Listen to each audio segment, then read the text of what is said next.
120 ദിവസത്തേക്കാണ് സസ്പെൻഷൻ നീട്ടിയിരിക്കുന്നത്. അപ്പം താങ്കൾക്ക് ആത്യന്തികമായി അതിനകത്ത് നഷ്ടമുണ്ട്. എന്ത് നഷ്ടമാണ്? 120 ദിവസം സസ്പെൻഷനിലാണ് താങ്കളുള്ളത്. അതെ, അതുകൊണ്ട് എനിക്കെന്ത് നഷ്ടമാണ് യഥാർത്ഥത്തിൽ ഉണ്ടാവുന്നത്? ഞാൻ പറഞ്ഞത് പബ്ലിക്ക് മനസ്സിലാക്കേണ്ട ഒരു കാര്യമാണ്. ഇത് സർക്കാരിന്റെ പണം മാത്രമാണ് നഷ്ടപ്പെടുന്നത്. വേറെ ആർക്കും ആരുടെയെങ്കിലും ഈഗോ സാറ്റിസ്ഫൈ ചെയ്യാൻ വേണ്ടി, അല്ലെങ്കിൽ അങ്ങനെ അങ്ങനെ പലതിനും വേണ്ടി ഇപ്പൊ സസ്പെൻഡ് ചെയ്യുന്നു, എന്തോ ശിക്ഷാ നടപടിയാണ്. ശിക്ഷാ നടപടി അല്ല സസ്പെൻഷൻ. ഫസ്റ്റ് ഓഫ് ഓൾ 60% ശമ്പളം വെച്ച് കിട്ടും തൽക്കാലം.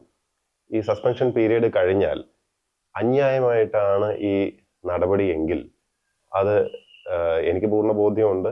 ഇത് ഏതെങ്കിലും സമയത്ത് കൃത്യമായിട്ട് സർക്കാരിന് തന്നെ ബോധ്യപ്പെടും ഇത് അനാവശ്യമായിട്ടുള്ളതായിരുന്നു എന്ന്. അതിന് അങ്ങനെ എനിക്ക് ബോധ്യമുള്ളത് മുഴുവൻ ഞാൻ സർക്കാരിൽ സമർപ്പിച്ചിട്ടുമുണ്ട്. Let them consider.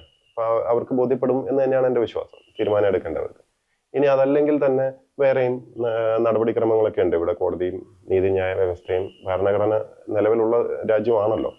അപ്പോൾ അതിനൊരു പരിഹാരം ഉണ്ടാകും തന്നെയാണ് വിശ്വാസം. അങ്ങനെ വന്നു കഴിയുമ്പോൾ ഈ കാലഘട്ടത്തിലെ മുഴുവൻ ശമ്പളവും പഴയത് എനിക്ക് തരേണ്ടിയും വരും.